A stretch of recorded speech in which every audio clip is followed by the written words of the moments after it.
Alexandre, je reviens vers vous pour ma French Bank. Vous le disiez tout à l'heure, 1 million de clients visés à horizon 2025.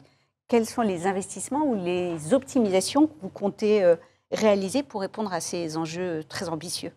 Alors, effectivement, on doit rester un véhicule d'acquisition pour la Banque Postale et on va travailler autour de 3 axes principaux.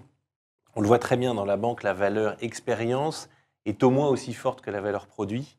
Et donc, on doit travailler, en particulier sur notre app. On a 98% de nos connexions passent par l'application. Donc, on travaille sur les parcours clients, ce qu'on appelle front to back, donc de bout en bout, sur l'UX, sur le design de l'application. Ça, c'est une partie de notre roadmap qui est évidemment absolument clé pour l'année prochaine. Le deuxième axe, c'est proposer plus de produits, des nouveaux services, que ce soit des produits bancaires, des produits extra-bancaires ou des services de coaching, d'accompagnement financier, de compréhension du marché pour les clients, pour qu'ils puissent utiliser plus ma French Bank et se sentir rassurés lorsqu'ils utilisent ma French Bank. Et puis enfin, la troisième axe sur lequel on travaille, c'est plus de proximité. Une banque digitale, ça ne veut pas dire une banque où on est seul. Donc, on travaille là-dessus pour gagner en proximité, à la fois grâce au réseau La Poste au moment de l'entrée en relation, mais on a un service client à Lille qui est extrêmement performant et qui permet de répondre aux clients lorsqu'ils ont des difficultés.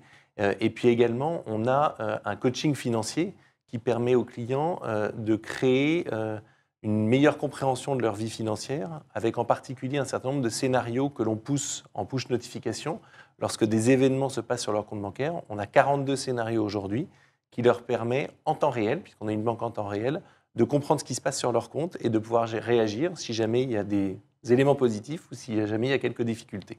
Donc c'est ces 3 axes, l'expérience utilisateur, les produits et la proximité. Et il y a tout un volet effectivement de conquête digitale, qui vient en complément de la partie réseau que vous nous aviez présenté en introduction. Est-ce qu'il y a des focus prioritaires sur 2023 ? Sur la conquête digitale ? Oui. Alors là, on est, comme tous les acteurs du web, on va travailler sur notre funnel de conversion depuis l'achat média qu'on peut faire sur l'ensemble des plateformes. Et vous parliez des médias sociaux, on est très présent sur les médias sociaux et ça commence à créer un certain trafic vers notre tunnel de conversion. On travaille sur un tunnel de conversion qui est quand même un peu compliqué. On est sur un secteur très réglementé. Et je pense qu'on a un parcours qui est bon. Et puis derrière, une fois qu'on a les clients, comment est-ce qu'on va les activer et comment est-ce qu'on va les faire choisir ma French Bank comme banque principale? C'est ces 3 axes sur le parcours digital qu'on travaille pour 2023 et au quotidien. Et j'ai une dernière question, justement, l'activation, de façon plus concrète. Est-ce qu'il y a des choses que vous avez observées, testées plutôt sur 2022, qui doivent évoluer sur 2023, qui n'étaient pas concluantes, avec des nouveaux partis pris? Alors, on a beaucoup travaillé sur le parcours en 2021, donc on est plutôt content de nos chiffres sur 2022.